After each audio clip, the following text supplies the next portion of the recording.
Hi everyone, my name's Judith. I was recently asked a few questions concerning my channel name. If you've come across this channel before, you may have observed that I take issue more with certain Israelite groups than others. Great Millstone Israelite group cult teaches that a woman can't have another husband or relationship with the opposite sex for the rest of her life if she has been divorced. Due to the fact that at one point I was married and me and that man separated, therefore, according to their doctrine, I can't have another husband within Israel. Most of the One West Street Camp cults agree on this. They don't agree on a lot, but they definitely mostly all agree on that. It doesn't matter if you had been in a relationship, married, 3 months. You're deemed tainted and unable to have another husband within Israel. And many Israelite men will pry and ask questions to identify if you're one of those kind of women, the kind that shouldn't be dealt with. It's honestly no malice behind the name. It's just what I thought was fitting at the time for what I discussed. I also want people to be clear on my purpose of why I created this channel. I've explained this briefly before, but to be clear, I'll touch on it again. Firstly, I created this channel as a support to women who have been mentally and physically traumatized dealing with religious cults of any kind for that matter. I also have a desire to connect and support men who have dealt with the same. All cults pretty much use the same type of tactics. I want others to know who may be susceptible to falling victim to cults to know what to look for and serve as a place where people can communicate that have been through it. Being in a cult affects families, relationships, and it's something that you have to make amends and really heal from.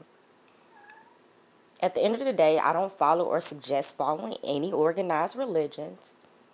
Many people that join religious cults have previous experience with organized religions such as Christianity, Baptist, Catholic, Muslim, or the so-called conscious community.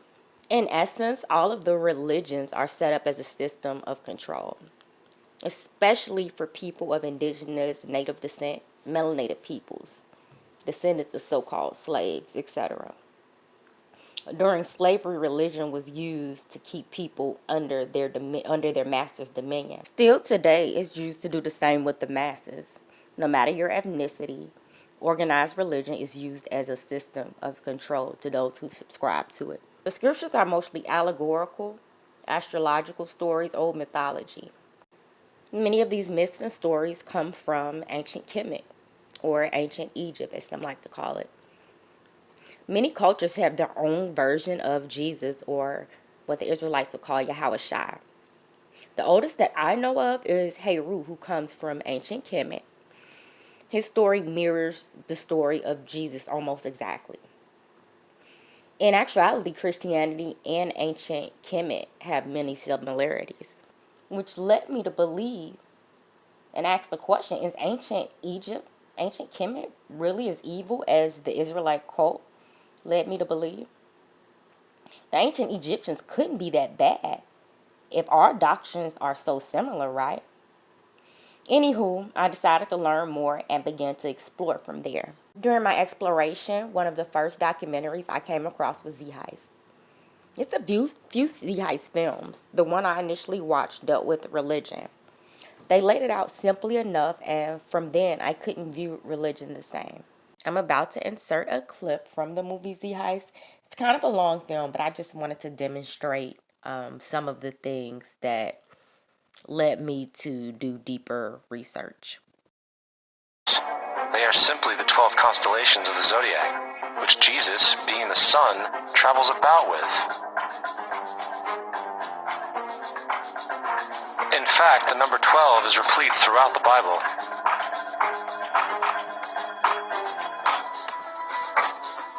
This text has more to do with astrology than anything else. Coming back to the cross of the zodiac, the figurative life of the sun, this was not just an artistic expression or tool to track the sun's movement. It was also a pagan spiritual symbol, the shorthand of which looked like this. This is not a symbol of Christianity. It is a pagan adaptation of the cross of the zodiac. As I said, I'm not against any religion. However, I am against that cult behavior, cult mentality. If something makes you a better person and it, is beneficial to you in your life, that's your business. However, I just hope people, you guys understand my point, perspective, and my objective better at this point.